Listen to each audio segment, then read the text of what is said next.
আমি বাচ্চাটা নষ্ট করে ফেলেছি। হোয়াট? এ তো দারুণ খবর। একবার মা বলে ডাক না বাবা, একবার মা বলে ডাক।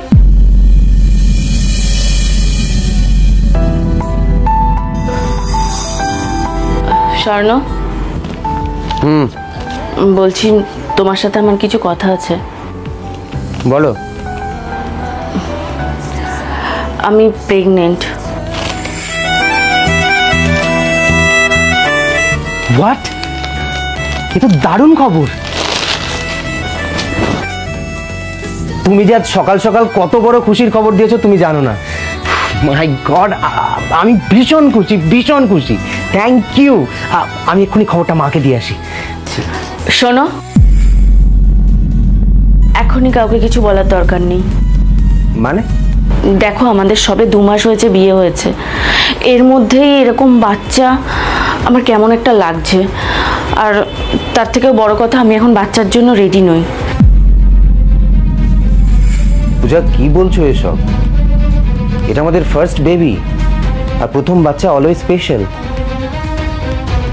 ঠিক আছে, দেখো, প্রেগনেন্ট হলে প্রথমে মেয়েরা একটু স্ট্রেস ফিল করে। প্লিজ একটু স্ট্রেসটা কমাও, আমরা 2-4 দিন পর এটা নিয়ে কথা বলি। আমি এখন খবরটা মাকে দিয়ে আসি।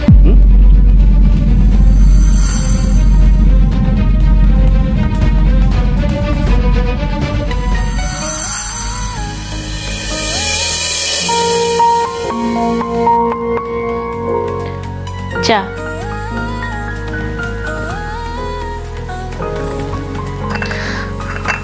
এসো না, বলছি ডক্টর অ্যাপয়েন্টমেন্ট পেয়ে গেছি, সামনে শনিবার বিকেল 5টায়। ও, আর পিসি আমেরিকা থেকে ফোন করেছিল, সে তো এখন থেকে কি সব কেনাকাটি শুরু করেছে। দাদাকে নাকি বলেও রেখেছে টিকিট কেটে রাখতে। তোমার ডেলিভারির সময়টা এখানে থাকতে চাই। স্বর্ণ, আমার তোমাকে কিছু বলার আছে। বলো না। বলছি, আমি। বলো বলো, কি হয়েছে? আমি বাচ্চাটা নষ্ট করে ফেলেছি। মানে? হ্যাঁ, আমি আমি অ্যাবর্শন পিলস খেয়ে নিয়েছি। অ্যাবর্শন পিলস খেয়ে নিয়েছো মানে কি বলছো এসব? আসলে আমি তো তোমাকে বলেছিলাম যে আমি এখন বাচ্চার জন্য রেডি না। আরে কি রেডি না? কি বলছো এসব তুমি? রেডি না? কি বাচ্চার জন্য কি রেডি লাগে? আর এরকম একটা অ্যাবর্শন পিলস কেউ ডাক্তারের পরামর্শ ছাড়া খেয়ে নেয় নাকি? তাই এত বড় সিদ্ধান্ত নেওয়ার আগে আমাকে একবার জানাবে না?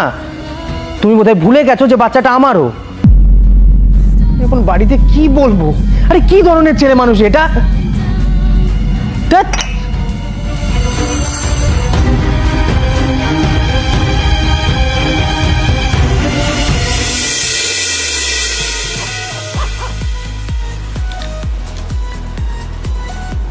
এই নাও তোমার টিফিন। বলছি, ডক্টরকে ফোন করেছিলে? রিপোর্টগুলো এসেছে? রিপোর্ট এলে তো ডাক্তার নিজেই জানাবেন। যখন বাচ্চাটা এসেছিল তখন নিজের হাতে নষ্ট করেছো, আর এখন চাইছো আর হচ্ছে না।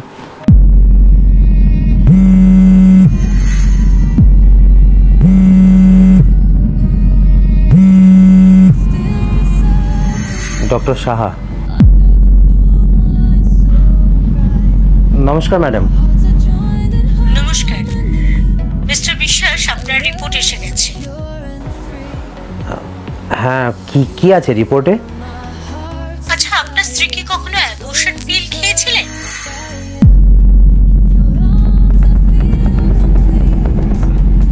কেন বলুন তো? মিস্টার বিশ্বাস, আপনার স্ত্রীর কিছু ইন্টারনাল পার্টে প্রবলেম দেখা দিয়েছে। এটা সাধারণত পিলস খেলেই হয়ে থাকে। কি বলতে চাইছেন ডক্টর? আপনার স্ত্রী আর কখনো মা হতে পারবেন না।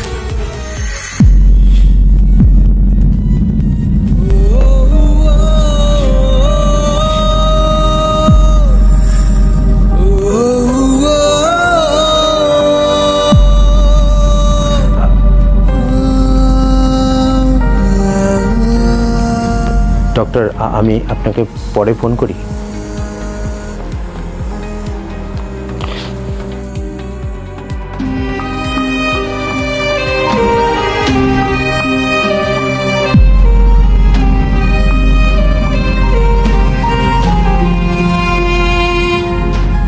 ওই জন্যই বলে বাড়ির দরজায় আসা অতিথিকে কখনো ফেরাতে নেই। শোনো, আই এম রিয়েলি সরি।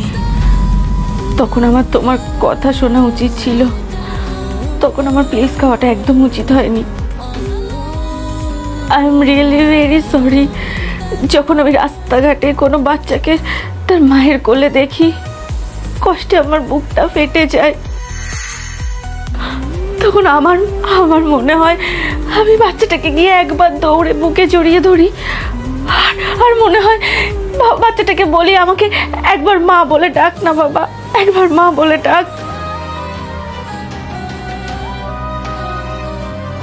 আমি অনেক বড় ভুল করে ফেলেছি, অনেক বড়। তুমি পারলে আমাকে ক্ষমা করে দাও। তুমি যা শাস্তি দেবে আমি তাই মাথা পেতে নেব। আসলে কি জানো তো, আমাদের জীবনে যে জিনিসটা স্বাভাবিকভাবে আসে, সেটা ভালো হোক বা খারাপ, সুখ হোক বা দুঃখ, সেটাকে স্বাভাবিকভাবেই গ্রহণ করা উচিত। যখন আমরা কোনো প্ল্যানিং ছাড়াই একটা বাচ্চাকে পেয়েছিলাম, আমরা হাসি মুখে তাকে ওয়েলকাম করতে পারিনি। তুমি নিজের হাতে তাকে নষ্ট করেছিলে। আজ হাজার চেষ্টা করলেও আমরা সেই সুখ ফিরে পাবো না পূজা। যাই হোক, দেখো, খারাপ সময় যখন এসেছে তখন কাঁধে কাঁধ মিলিয়ে লড়াই করতে হবে, একে অপরের পাশে থাকতে হবে। সব ঠিক হয়ে যাবে। আমরা সন্তান জন্ম দিতে পারবো না তো কি হয়েছে, বাবা মা তো হতে পারবো। আমরা একটা ফুটফুটে সন্তান দত্তক নেব।